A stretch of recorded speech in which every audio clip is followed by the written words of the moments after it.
mun kowe iki dadi anake Semar kok seprana seprene manggon ning kene kok lincak ora ganti-ganti nganti mbok tembel nganggo blabak kaya ngene iki.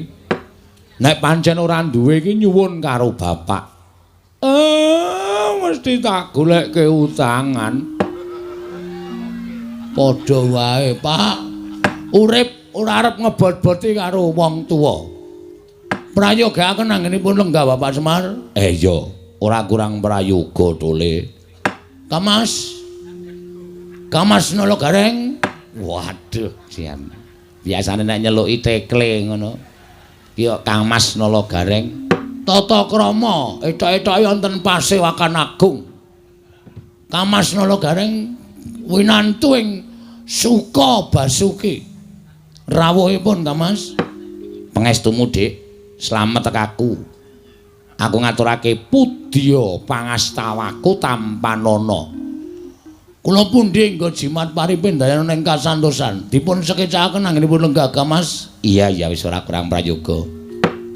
Kamas. Kamas Petruk. Wilujeng rawuhipun Kamas. Wah, anteng atiku, Gong. Ayem anteng. Aku tok basane iki kaya anguk-anguk lawanging swarga. Mbok gek mati. Lho. Tegese iki ayeme atiku prasasat kabagyan kaya anguk-anguk lawanging swarga. Mengkono ka, Mas. Slamet to, Di. Pangestumu. Wilujeng ka, Mas.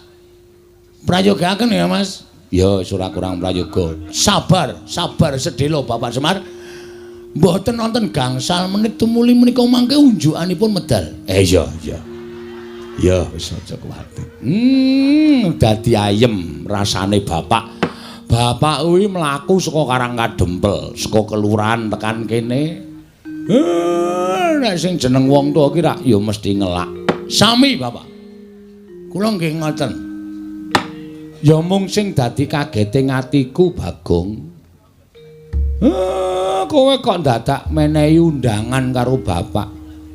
Dina iki kon tekan omahmu iki jane eneng apa?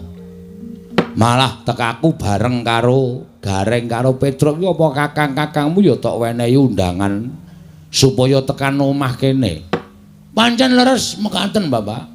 Wonten atur ingkang badhe kula unjukaken kathokipun Bapak.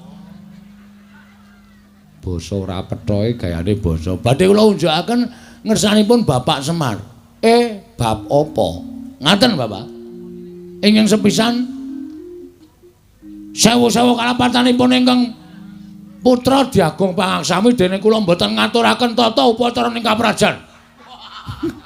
Dateng Bapak Semar upamiya ai. Upamiya Bapak menika rawuh menika kula ngertos badhe rawuhipun tabuh pinten kula badhe nyawisaken bandosa. Kurang ajar tenan. Kereta kencana. Apa duwe? Kere kok kereta kencana.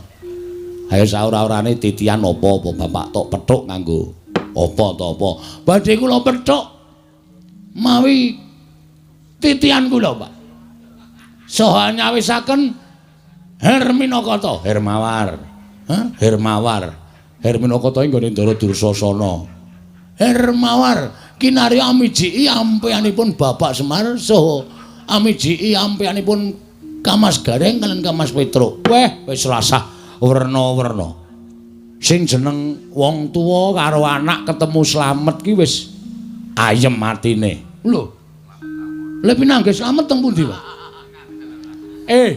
Sing jeneng wong tuwa karo anak ketemu saras ki wis apik.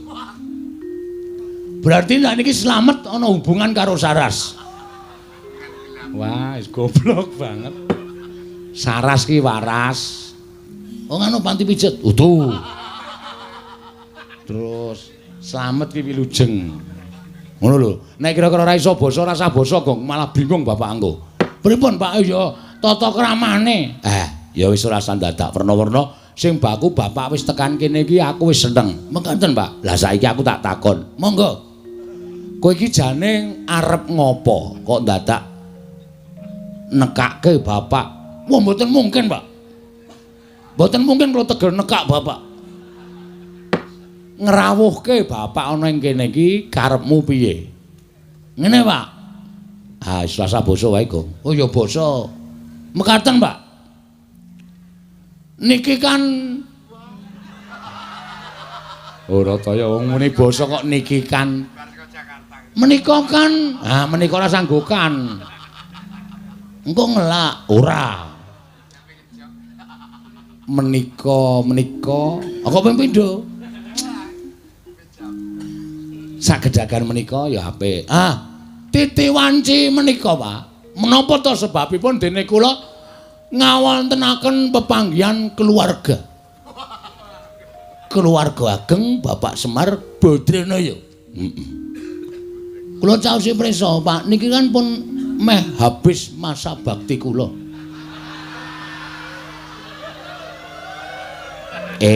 Ngono. Nggih, Pak. Ning kanyata, kira-kira sasi November niku pun entek, Pak. Pun telas masa bakti kula. Lek kula udu penemu uron dateng pembangunan padusunan Pringapus mriki. Lah terus niat kula niku ajeng neruske perjuangan kula, Pak. Perjuanganmu ing babagan anggen kula ngesuhi para kawula sak padukuhan ing Pringapus.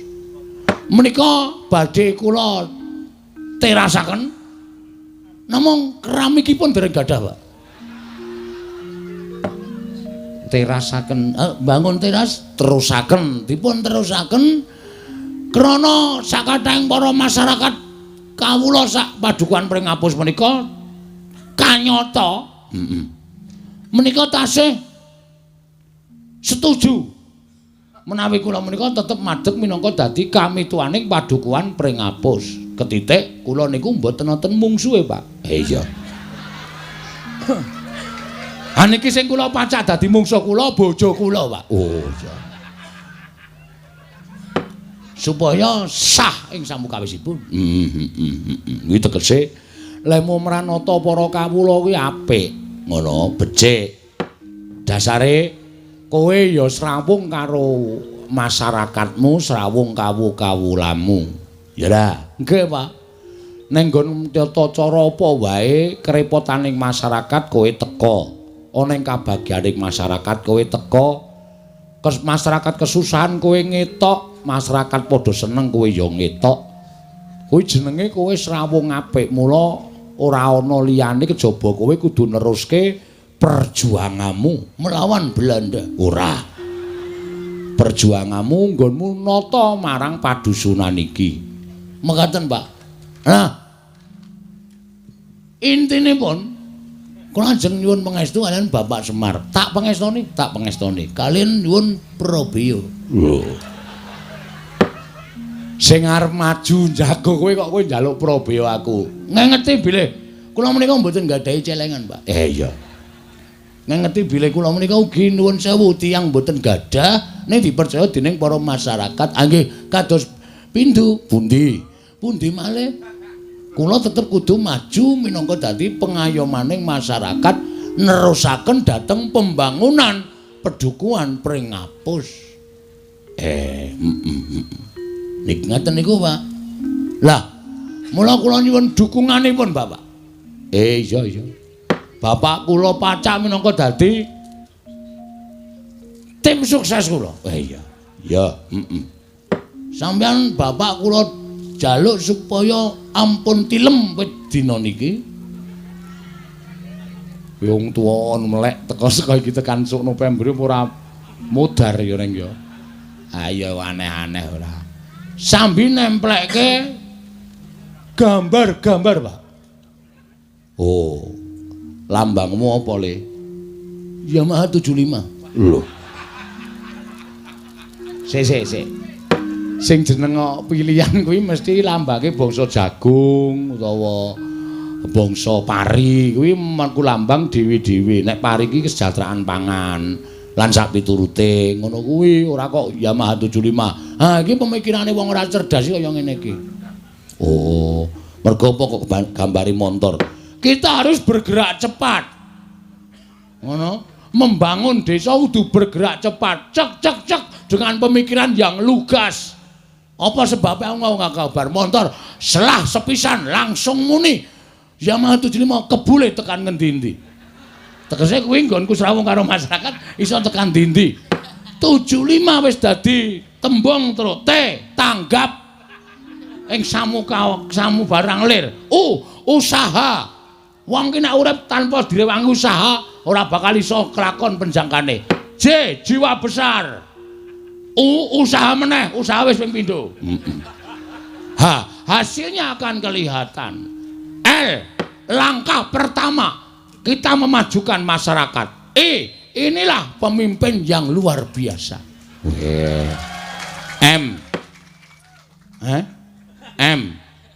Prei. Loh, prei piye maksude?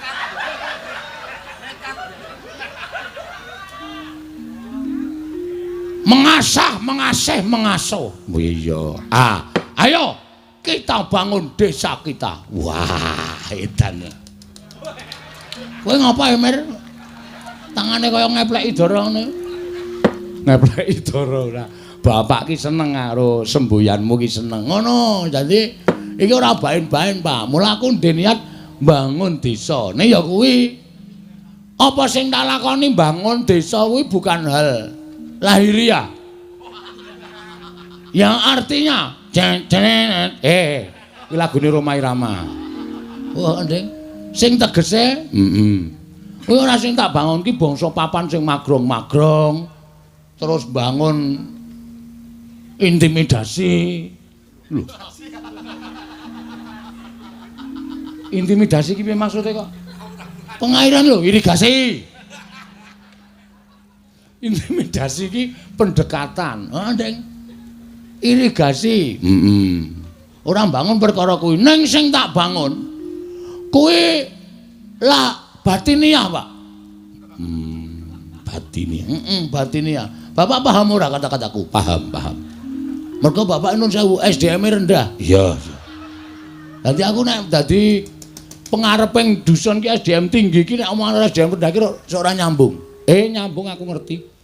Karepmu bangun batine para kawula. Bangun batine para kawula mergo pembangunan lahir itu bisa terwujud karena batin sing wis padha manunggal nyawiji dadi siji. Ngono lho. Rukun, tentrem, gotong royong, manunggal. Nek susah ayo do gruduk marani kabeh. Nek bunga ya ora dhewe gruduk marani kabeh. Kuwi mujudake ati sing manunggal. Nek atine manunggal, wong sak padusunan ki sayek sayeka apa to? Praja, sayek sayeka praya manunggalake batin, pembangunan lahir bisa terwujud. Bener, Gong. Wah, seneng aku jan. Teka aku mrene iki tak kira nek ora ana rembug apa biasane kuwi nek ngundang kakang niki mengan ngilih dhuwit. Akhire mengko nang kono, Tru. Oh. Iki lagi omong-omongan kok diloko iki. Aku wis omong sih. Ngono lho. Ya, apik. Terus piye, Gong? Ayo kuwi mau. Mula iki aku arep bangun batine kawula sak padusunan. Carane kabeh kudu tak klumpukake. Setiap saat tak tekankan. Bahwa nek kita itu satu negara. Iya. Sak negara. Awak dhewe kudu urip mansinamatan. Awak entuke apa ta wong congkrah? Ha ta, Pak? Dusunku ki upama ana congkrah, wis kecekel wonge, Pak. Weh, sapa sing marai sebabe? Aku. Kok malah kowe dhewe iki? Nek saiki wis tak suda. Iya. Tak suda aja nganti aku gawe congkrah. Mergo aku dadi pimpinan. Supaya kabeh ki iso manunggal tetunggalan sayuk rukun rukancane. Ya Mas wijarane. Tekan nyinden barang malah. Ngono lho, Pak. Ah iya, iya. Apik to, Le. Lah terus saiki bapak tok jak rene iki jane arep ngopo? Nyuwun donga, Pak. Oh iya. Sing jeneng anak nek duwe karepan tanpa dongane wong tuwa, mbok nganti sirah dienggo sikil nek nganti kelakon. Merga wong tuwa iki tumrap aku Gusti Allah katon. Bener. Bapak iki tangan tengene sing gawe urip. Nek bapak ora paring pangestu, arep aku menggebu-gebu tidak akan berlaku. Weh. Iso kabeh ta, Tru? Heeh, pinter. Ngono lho. Dadi aku bapak rawone tak suwuni pangestu. Angka 2.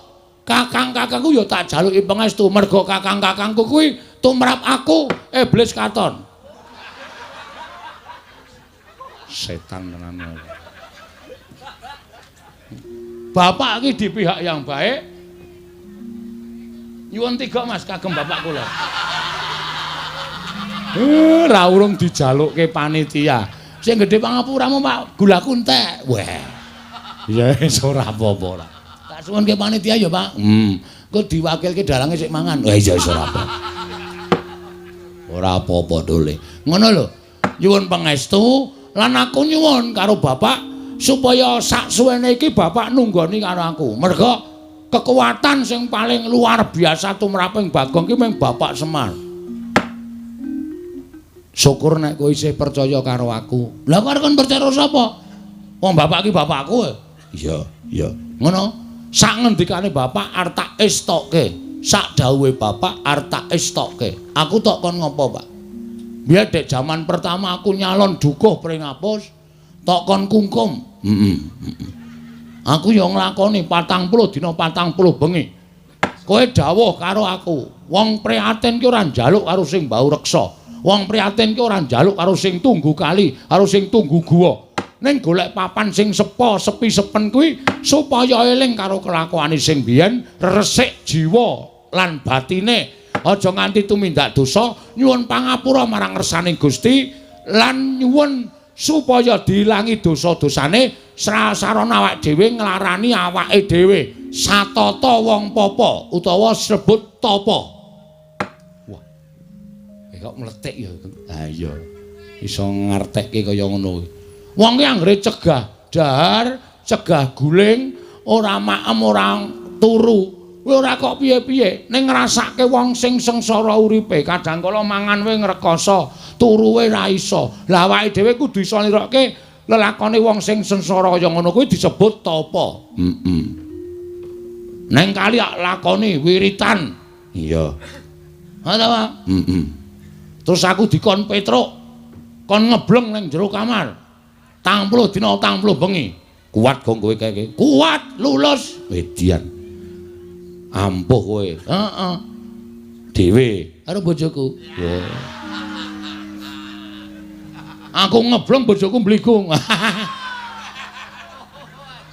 Ora ana empere kaya ngene. Ora pas kok ya. Ora ana kegiatan ning jero. Tingu arep ngapa iki? Iya, terus ya meng gareng sing kurang ajar. Lah piye to? Sing terakhir aku kon turu ning sarean. Sareane siji. Heeh. Oleh turu ning sarean kene iki sarean leluhur. Tak turani 3 dina. Bareng tak genaki jero kuncine iki ming sarean genjik. Wow. Mula kok blas ora ngrimpeni. Arep tak apusi setan ora.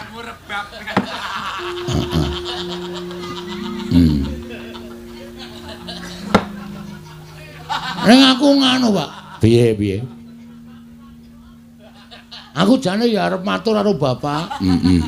Arep matur apa? Sasuwene aku ki entuk mandat saka rakyat. Nek pancen aku ki arep kepilih meneh mergo aku ora ndek mungsuh. Iya. Iki ana sasmitaning dewa, Pak. Sasmita dewa sing tok tampa metu marganing pasumpenan. Siji, aku iso kelakon yen aku kudu disarati dusunku iki kudu dipendhemi utawa ditumbali pelem pertangga jiwa. Kuwi jane nek endi to Pak golek? Karo Jambu Dipa Nirmala. Sing angka 2 ana dewa sing menehi sasmita. Bagong nek kowe kepilih meneh, sok nek syukuran kudu wayangan meneh. Ki masyarakate do guyu to, setuju to? Provokator kuwi jenenge.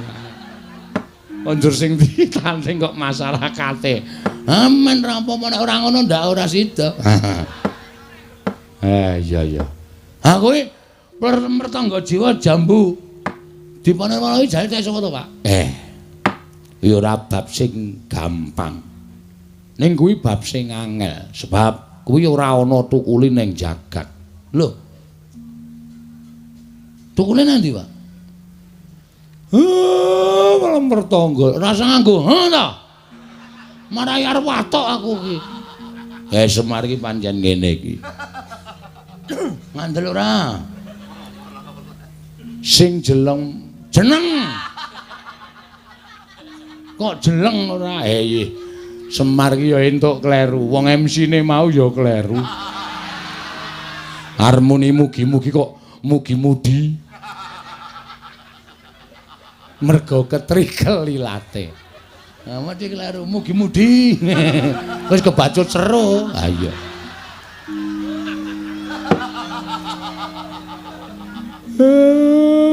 Kowe omongi ya, pelem pertangga jiwa, jambu dipa nirmala kuwi cukule ora ning jagat.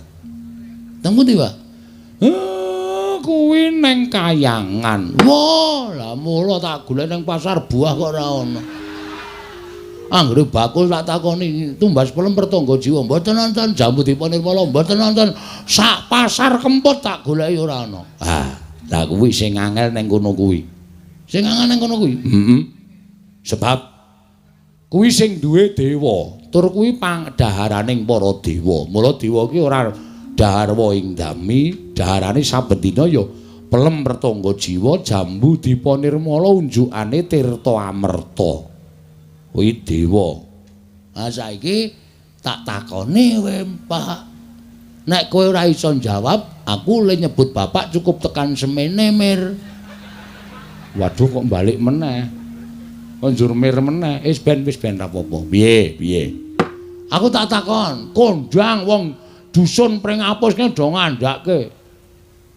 Bagong wae pengarepe, Bagong wae pemimpine. Mergo kae anak Semar. Semar iki dewa. Asline ora, Pak. Pak, asline kowe dewa apa ora? Apa mung gedhe tur dawa tok? Ora dewa asli. Tak omongi kuwi mbiyen crita mbiyen. Nek wong sing percaya ya monggo, nek ora aku ya ora apa-apa. Ha iki sing takon anakmu Anakmu kudu ngerti kenyataane. Nek nganti anakmu ditakoni masyarakat, Pak Bagong, napa sampeyan iku anak dewa? Apa aku muni ya mbuh ngono? Engko dikira aku ki wong ora tanggung jawab. Ora iso menehi wangsulan sing iso gawe marem para kawulaku. Nek ho'o ya Pak. Nek ora ya ora.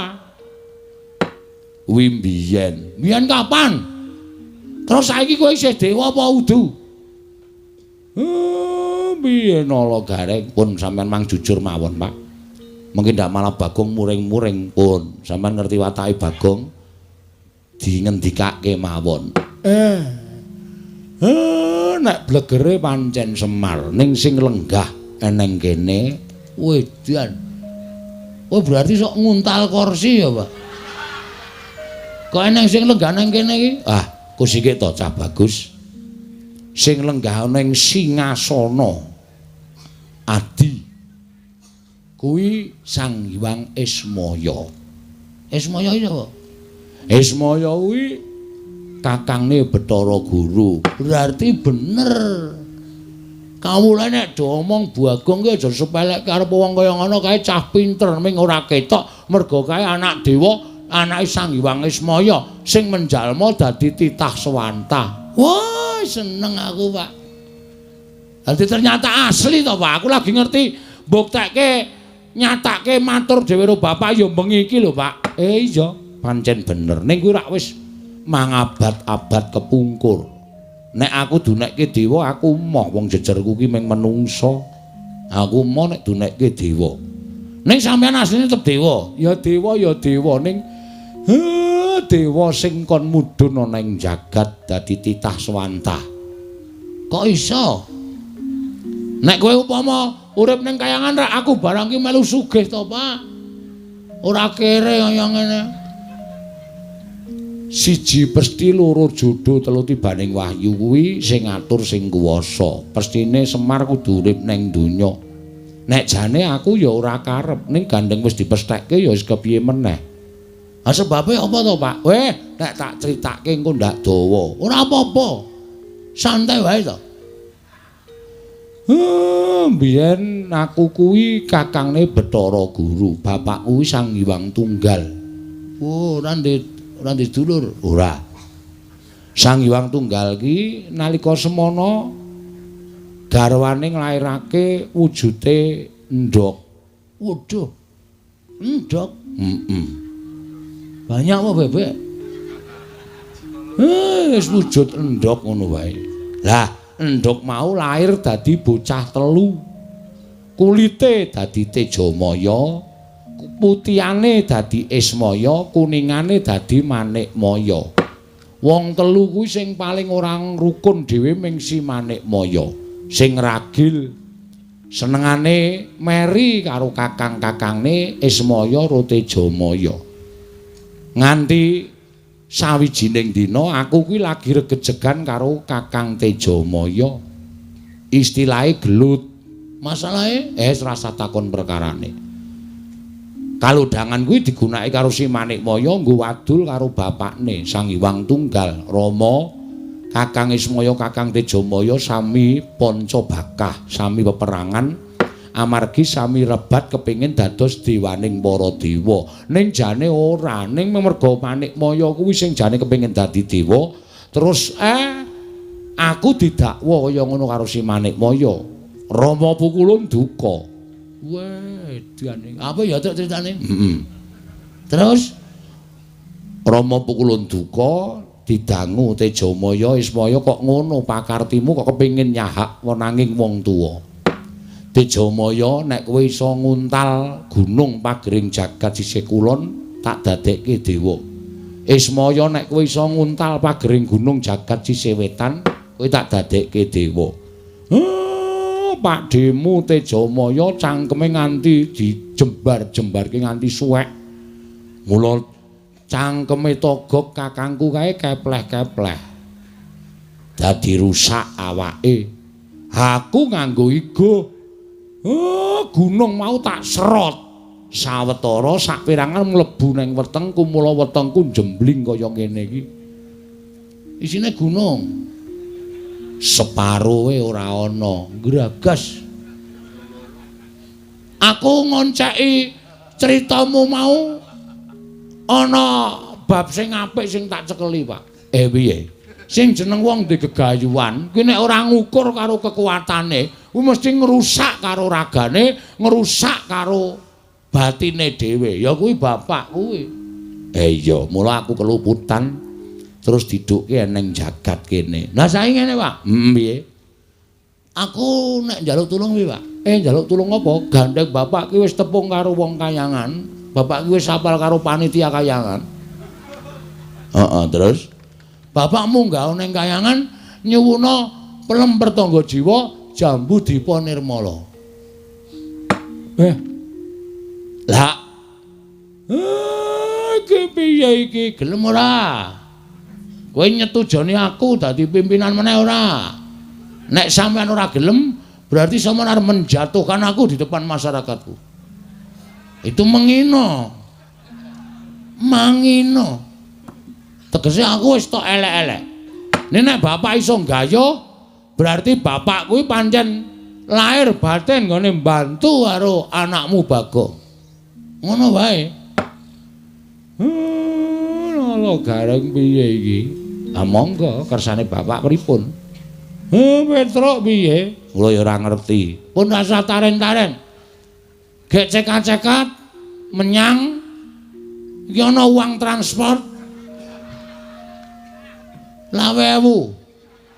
Selawewu tekan Kendigong, tekan Kayangan kok selawewu. Pripun, Pak?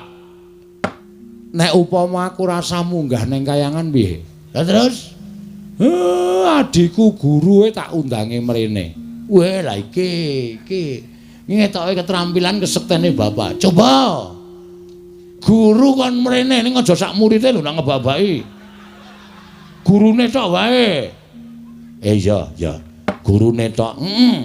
Engko ndak ngebabaki aku malah kewan le nyuguh aku. Iya. Tak matek aji ya Bagong matek aji pameling. Bathara guru men tekan ana ing kene.